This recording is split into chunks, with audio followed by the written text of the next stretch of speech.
warahmatullahi wabarakatuh. Di sini kami dari kelompok 4 akan membahas tugas mata kuliah Sejarah Kebudayaan Islam yang berjudul Peradaban Islam di Masa Bani Umayyah. Saya sebagai pemateri pertama akan membahas tentang perkembangan di bidang politik. Bani Umayyah adalah kekhalifahan Islam pertama setelah masa Khulafaur Rasyidin yang memerintah dari tahun 661 Masehi sampai 750 Masehi di Jazirah Arab dan sekitarnya. Poin yang pertama yaitu peralihan kekuasaan ke tangan Bani Umayyah. Ali bin Abi Thalib menjadi khalifah setelah Utsman bin Affan, tidak pernah disetujui oleh Muawiyah. Muawiyah memerintahkan Ali untuk mengusut tuntas kasus pembunuhan Utsman. Namun karena saat itu umat Islam tidak ada yang memimpin, jadi ia memilih kemaslahatan umat. Jadi ia lebih memilih dinobatkan dulu baru mengusut kematian Utsman. Hal itu menyebabkan Muawiyah melakukan propaganda terhadap Ali. Hingga timbullah beberapa perang, salah satunya yaitu Perang Siffin. Kemenangan ada di pihak Ali, namun Ali tidak mau kalah dan mengajak Ali untuk berdamai dengan merobek Al-Quran. Ali akhirnya mau karena melihat Al-Quran dirobek. Akhirnya Muawiyah melakukan arbitrase di mana Abu Musa Asy'ari sebagai perwakilan Ali sekaligus orang yang tertua mencopot jabatan Ali. Sedangkan Amr bin As ternyata mengangkat Muawiyah sebagai khalifah. Poin yang kedua yaitu sistem dan penataan organisasi pemerintahan. Dalam sistem pemerintahan dinasti Umayyah membentuk lembaga-lembaga pemerintahan yang terdiri dari 5 lembaga yang membidangi bagian tertentu, yaitu yang pertama lembaga politik atau An-Nizam As-Siyasi, yang kedua lembaga keuangan An-Nizam Al-Mali, yang ketiga lembaga tata usaha negara An-Nizam Al-Idari, yang keempat lembaga kehakiman An-Nizam Al-Qodai, yang kelima lembaga ketentaraan An-Nizam Al-Harbi. Melengkapi kelima lembaga di atas, juga dibentuk Dewan Sekretaris Negara, Dawanul Kitabah, yang bertugas memfasilitasi segala urusan pemerintahan. Diwanul Kitabah terdiri dari 5 orang, yaitu Sekretaris Persuratan, Sekretaris Keuangan, Sekretaris Tentara, Sekretaris Kepolisian, Sekretaris Kehakiman. Adapun untuk menjaga keselamatan khalifah, dibentuk ajudan atau al-hijabah sebagai bagian dari protokoler. Jadi tidak sembarangan orang bisa menghadap khalifah. Pengalaman masa lalu yang sering terjadi pembunuhan terhadap khalifah. Hal itu menunjukkan bahwa sistem politik dan pemerintahan pada masa dinasti Umayyah mulai tersusun dengan tatanan yang rapi. Selanjutnya yaitu faktor-faktor pendukung kemajuan. Yang pertama yaitu faktor politik. Pindahnya ibu kota negara dari Syam ke Irak dan Baghdad sebagai ibu kota pada tahun 146 Hijriah. Banyak cendekiawan yang diangkat menjadi pegawai pemerintahan dan istana. Diakuinya Mu'tazilah sebagai mazhab resmi negara pada masa Khalifah Al-Ma'mun pada tahun 827. Yang kedua yaitu faktor sosiografi. Meningkatnya kemakmuran umat Islam pada waktu itu.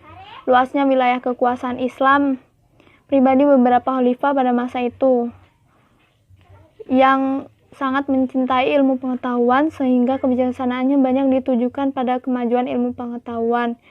Diadakannya pengaturan pembukuan dan pembidangan ilmu pengetahuan, khususnya ilmu nakli seperti kedokteran, mantik, dan ilmu-ilmu riyadhiyat telah dimulai oleh umat Islam dengan metode yang teratur.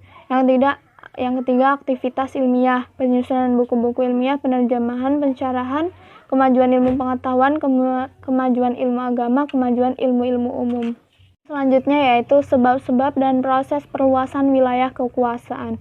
Pada masa awal pemerintahan Bani Umayyah, langkah strategis yang dilakukan Muawiyah adalah dengan memindahkan ibu kota negara dari Madinah ke Damaskus. Perluasan wilayah Islam kembali dilanjutkan hingga sampai benua Afrika, Asia Tengah, dan benua Eropa. Kekuasaan Bani Umayyah yang hampir 1 abad ini terbagi menjadi 14 kali pergantian kekuasaan dengan 2 kategori, yaitu kekuasaan Bani Umayyah di Damaskus dan Bani Umayyah di Andalusia. Poin selanjutnya yaitu proses dan sebab-sebab kemunduran. Ada beberapa faktor yang menyebabkan daulah Bani Umayyah lemah dan membawanya kepada kehancuran. Faktor-faktor itu antara lain yaitu Sistem pergantian khalifah melalui garis keturunan adalah sesuatu yang baru bagi tradisi Arab yang lebih menekankan aspek senioritas. Pengaturannya tidak jelas. Yang kedua, kelompok Syiah, para pengikut Ali dan Khawarij terus menjadi gerakan oposisi, baik secara terbuka seperti di masa awal dan akhir maupun secara sembunyi seperti di masa pertengahan kekuasaan Bani Umayyah. Yang selanjutnya yaitu pada masa kekuasaan Bani Umayyah, pertentangan etnis antara suku Arabia Utara dan Arabia Selatan yang sudah ada sejak zaman sebelum Islam makin meruncing. Lemahnya pemerintahan Daulah Bani Umayyah juga disebabkan oleh sikap hidup mewah di lingkungan istana sehingga anak-anak khalifah tidak sanggup memikul beban berat kenegaraan tatkala mereka mewarisi kekuasaan. Penyebab langsung tergulingnya kekuasaan Daulah Bani Umayyah adalah munculnya kekuatan baru yang dipelopori oleh keturunan Abbas bin Abdul Muthalib. Baiklah, saya Arya Kurnia Perdani, MPN 19111000031. Saya akan melanjutkan materinya. Yang kedua itu ada perkembangan pemikiran. Perkembangan pemikiran dan peradaban Islam dari zaman klasik, pertengahan, dan modern karena didukung oleh beberapa faktor. Di antaranya adalah yang pertama, adanya sikap terbuka, toleran, dan akomodatif kaum muslimin terhadap hegemoni pemikiran dan peradaban asing yang sudah maju. Adanya rasa cinta umat Islam kepada ilmu pengetahuan, lahirnya budaya akademik di seluruh lapisan masyarakat. Banyaknya cendekiawan muslim yang berkiprah dalam pemerintahan dan lembaga sosial kemasyarakatan. Berkembangnya aliran Mu'tazilah yang mengedepankan rasio dan kebebasan berpikir. Meningkatnya kemakmuran negeri-negeri Islam sehingga memudahkan pendanaan gerakan intelektual. Permasalahan yang dihadapi umat Islam dari masa ke masa semakin kompleks dan berkembang sehingga memerlukan pengkajian ilmu pengetahuan di berbagai bidang. Sebab suatu pemikiran akan berkembang jika ada permasalahan baru yang muncul dan memerlukan solusi. Yang kedua itu ada berbagai bidang keilmuan yang menyentuh seluruh aspek kehidupan peradaban dijadikan objek kajian oleh para tokoh pemikir Islam. Di antaranya bidang ilmu agama meliputi ilmu fikih, ilmu tafsir, ilmu hadis, ilmu kalam, ilmu tarik Islam, ilmu bahasa Arab, dan lainnya. Bidang ilmu umum meliputi ilmu filsafat, ilmu kedokteran, ilmu matematika, ilmu farmasi, ilmu astronomi, ilmu geografi, ilmu sejarah, ilmu sastra, dan lainnya. Semua bidang keilmuan tersebut dikembangkan oleh para tokoh intelektual handal yang tidak hanya diakui oleh dunia Islam, namun juga oleh dunia luar. Pesatnya perkembangan pemikiran ini melahirkan peradaban artefak umat Islam di seluruh penjuru dunia Islam. Yang ketiga, perkembangan pemikiran dan peradaban Islam ditandai dengan berkembangnya lembaga-lembaga pendidikan yang sangat pesat, yang dimulai daripada masa dinasti Umayyah dan puncak kemajuannya pada masa dinasti Abbasiyah dan didukung oleh dinasti-dinasti lainnya seperti di Cordova, Andalusia, Afrika Utara, Turki, dan India Islam. Dibangunnya pusat kegiatan keilmuan tempat umat Islam membaca, menulis, dan berdiskusi tentang permasalahan baru yang timbul baik di bidang agama maupun umum. Yang keempat, perkembangan pemikiran dan peradaban Islam memiliki dampak signifikan terhadap kehidupan umat Islam. Dampak positif ini tidak hanya ada pada dunia Islam, bahkan memiliki pengaruh kuat terhadap kemajuan peradaban dunia internasional pada umumnya, dari masa klasik hingga era modern. Baiklah, saya akan melanjutkan materi yang ketiga, yaitu perkembangan di bidang ekonomi. Masa Muawiyah bin Abi Sufyan. Kebijakan moneter Muawiyah bin Abi Sufyan. Pada masa pemerintahan Muawiyah, beliau mendirikan kantor catatan negara dan merancang pola pengiriman surat melalui pos, serta seluruh fasilitas pendukungnya. Menurut Philip 2006, mencetak uang, mengembangkan jabatan hakim sebagai jabatan profesional. Para kadi di masa itu dalam memutuskan satu perkara tidak terpengaruh oleh kebijakan politik atau kekuasaan pemimpin negara, sehingga mereka bebas memutuskan sesuatu termasuk dalam urusan yang berkaitan dengan para pejabat tinggi. Yang B, masa Abdul Malik bin Marwan. Moneter Abdul Malik bin Marwan pencapaian yang dilakukan pada masa kepemimpinan Abdul Malik yakni berupa pemikiran yang serius untuk menerbitkan mata uang sendiri sebagai salah satu alat pertukaran. Keberhasilan tersebut dicapai setelah adanya permintaan dari pihak Romawi. Saat itu mata uang yang berlaku adalah mata uang Bizantium dan Persia yang nilainya sama dengan logam emas dan perak pada dinar dan dirham. Untuk menghilangkan kalimat Bismillahirrahmanirrahim dari mata uang yang berlaku, Khalifah Abdul Malik sangat keberatan dan menolak, sehingga dari peristiwa tersebut beliau akhirnya mencetak mata uang Islam sendiri dengan mencantumkan kalimat Bismillahirrahmanirrahim menggunakan kata tulisan Arab pada tahun 695 Hijriah. Hal ini terjadi pada tahun 659 Masehi atau 74 Hijriah. Penggunaan kata kalimat dalam bahasa Arab sesungguhnya juga merupakan bagian dari politik nasionalisasi dan Arabisasi yang dilakukan beliau. Menurut Nur 2010, di zamannya, Abdul Malik juga tak segan menjatuhkan hukuman takzirah kepada mereka yang berani mencetak mata uang sendiri di luar percetakan negara. Masa Umar bin Abdul Aziz. Umar bin Abdul Aziz dikenal sebagai Khalifur Rasyidin yang kelima. Penobatan tersebut berdasarkan pemerintahannya memiliki ciri-ciri yang sama dengan 4 khalifah. Ia menerapkan sistem keadilan dimulai dari dirinya sendiri dan keluarganya, dan menyerahkan harta kekayaan pribadi dan keluarganya ke Baitul Mal. Umar melakukan pembenahan di segala bidang di seluruh wilayah kekuasaannya berdasarkan syariat Islam. Pembangunan bukan saja pada bidang infrastruktur, tetapi juga pembangunan sumber daya manusia. Dalam kurun waktu kurang 3 tahun, masyarakat Islam berada dalam surga dunia. Kemakmuran dan kesejahteraan merata di seluruh wilayah. Terbukti tidak ada lagi yang mau menerima zakat yang dia nilai-nilai yang sesuai dengan zaman sekarang.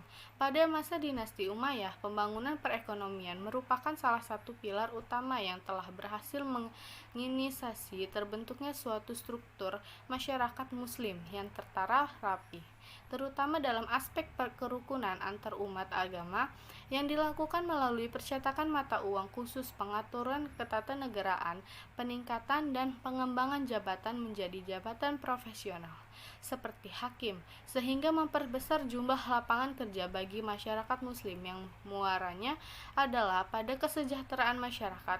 Hal ini bisa dianggap sesuai dengan apa yang kita hadapi di era sekarang, melihat dari beberapa sisi, antara lain yang pertama dari sisi pemikiran ekonomi, yang kedua dari sisi lembaga keuangan dan pemberdayaan ekonomi.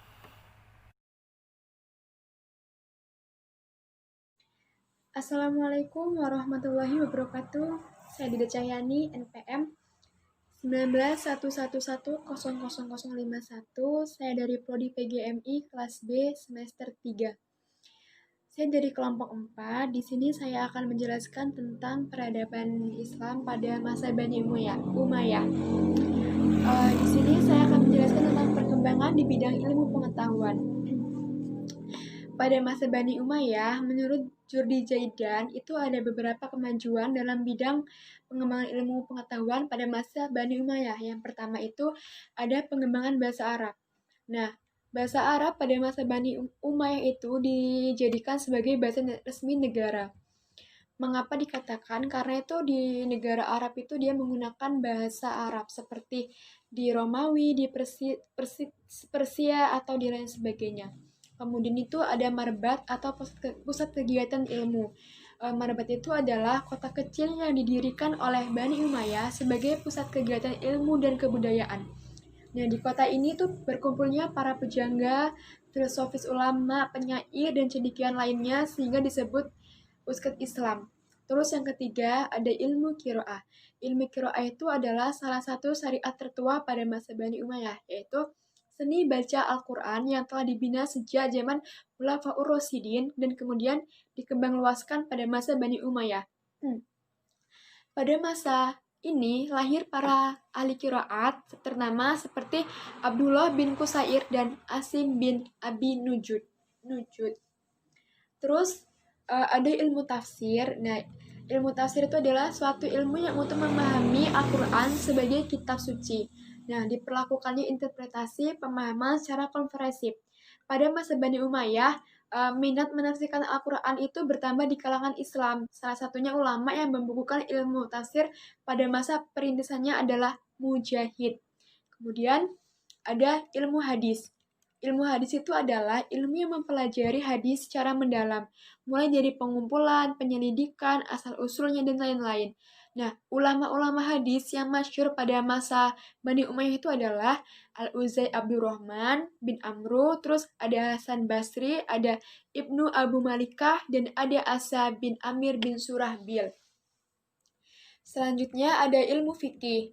Nah, pada masa fikih ini telah menjadi ilmu sendiri. Di antara ulama-ulamanya yang terkenal adalah Sa'ud bin Mas'ud, Abu Bakar bin Abdurrahman, Qasim Ubaidillah, Urwan dan Kharijah. Kemudian ada ilmu nahwu. Nah, karena lebih luasnya wilayah Islam pada masa Bani Umayyah itu dan banyaknya orang non-Arab yang masuk Islam, maka ilmu nahwu itu sangat dibutuhkan untuk mempelajari bahasa Arab maupun mempelajari ilmu Islam. Nah, terus ada ilmu tarik.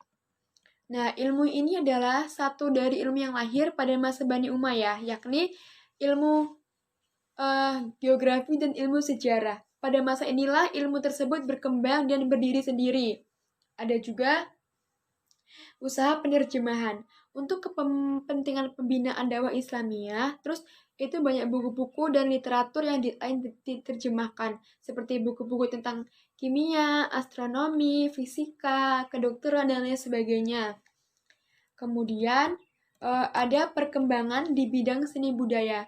Jadi pada masa Bani Umayyah itu, kebudayaan mengalami kemajuan juga di bidang seni, terutama ada seni bahasa, seni suara, seni rupa, dan seni bangunan dan arsitektur dan seni musik. Nah, ada seni bahasa.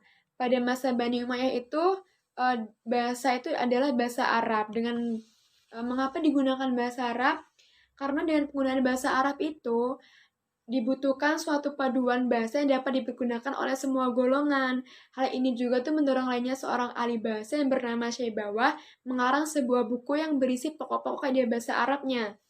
Nah, terus ada seni rupa. Jadi seni rupa pada masa Bani Umayyah itu adalah seni ukir, seni pahat, dan sama halnya dengan zaman permulaan, seni ukir yang berkembang pesat pada zaman itu adalah penggunaan kaligrafi.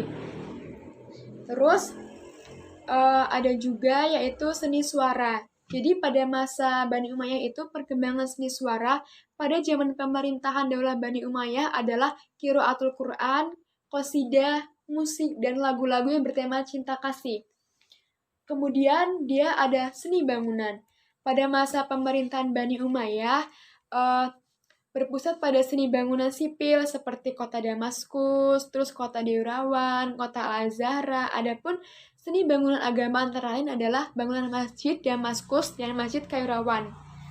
Terus ada kemajuan dalam bidang ilmu pengetahuan berkembangnya dilakukan ini dengan jalan atau memberikan motivasi pada dari para khalifah. Nah, terus pusat pengembangannya itu ada di masjid-masjid. Dan di masjid itu adalah terdapat kelompok belajar dengan masing-masing gurunya yang mengajar ilmu pengetahuan seperti qiraat, tafsir, fikih, nahwu, dan sebagainya. Terus ada seni musik. Nah, afisional jahiliyah adalah perempuan. Mengenai perkembangan lagu dan nyanyian, bisa dikatakan bahwa pada masa pra-Islam, orang Arab memiliki beberapa jenis lagu kemenangan, perang, keagamaan, dan cinta. Orang Arab Selatan juga tuh memiliki jenis lagu dan instrumen musik yang tidak dikenali oleh orang lain. Kemudian sebelumnya juga orang Lahmi dan orang di Hijrah itu menggunakan gambus dari kayu. Kemudian ditiru oleh orang Hijaz. Nah, terus beberapa elegi yang meratapi pahlawan terkenal itu yang dibuat oleh saudara perempuannya yang semasa dengan Nabi dan dianggap sebagai penyair perempuan terbesar di Arab. Itu adalah merupakan sebuah nyanyian. Nah, kemudian ada seni kerajinan. pada masa Bani Umayyah ini, seni kerajinan yang paling menonjol itu adalah pembuatan tiras atau semacam kerajinan bordir, terutama cap resmi yang terletak pada pakaian khalifah dan para pembesar kerajaan. Ada seni lukis juga. Nah, seni lukis ini dikembangkan pada masa Khalifah Walid I, yaitu kaligrafi untuk masjid-masjid dan lukis-lukisan berupa gambar binatang dalam gaya Hellenisme untuk bangunan selain masjid. Jadi, itulah perkembangan ilmu pengetahuan dan seni budaya pada masa Bani Umayyah yang sempat berkembang pesat dan berkembang maju dalam pimpinan khalifah-khalifah. Sekian dari presentasi dari saya. Apabila banyak kesalahan, saya mohon maaf. Saya akhiri. Wassalamualaikum warahmatullahi wabarakatuh.